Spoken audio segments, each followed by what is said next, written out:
Well, good morning to everybody. And while some disagree with legalizing marijuana, Governor Northam saying most Virginians back the idea, and speeding up the timeline to do so, he says, is an issue of equity. People of color and people not of color use marijuana at the same rates, but people of color are 3 to 4 times more likely to get arrested and convicted. Under the proposal, possession of less than an ounce would become legal July 1st. Retail sales still wouldn't begin until January 2024, but Virginians could grow up to 4 plants at home for personal use until then. I know that we're not going to be ready by July 1st at all. Hopewell Police Chief Kamran Afzal thinks the state should wait to move towards full legalization, since Virginia only decriminalized cannabis last year. He served as a police chief in Colorado for several years. The home grow aspect is very, very troubling because I think that's what Colorado did.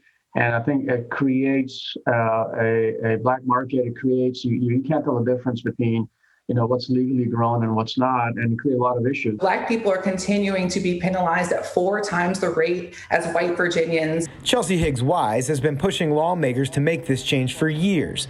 The advocate says delaying legalization after already giving the idea approval would have only continued the harm done by disproportionate enforcement of marijuana laws. Identifying directly that marijuana is the gateway to the criminal punishment system for Black people was actually created to do that very intentionally.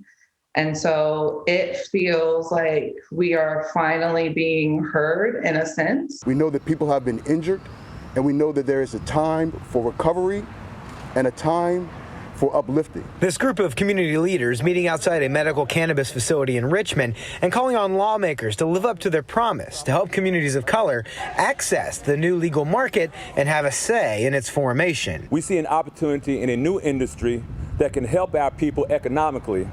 This is a chance for us to build generational wealth. Veto Day is set for April the 7th. Both chambers of the General Assembly would have to approve the governor's amendments in order for them to become final. One interesting sign, 2 Republican senators were quoted in the governor's press release on this announcement. Seems like they might have the votes to pass this through both chambers. We'll, of course, keep you updated.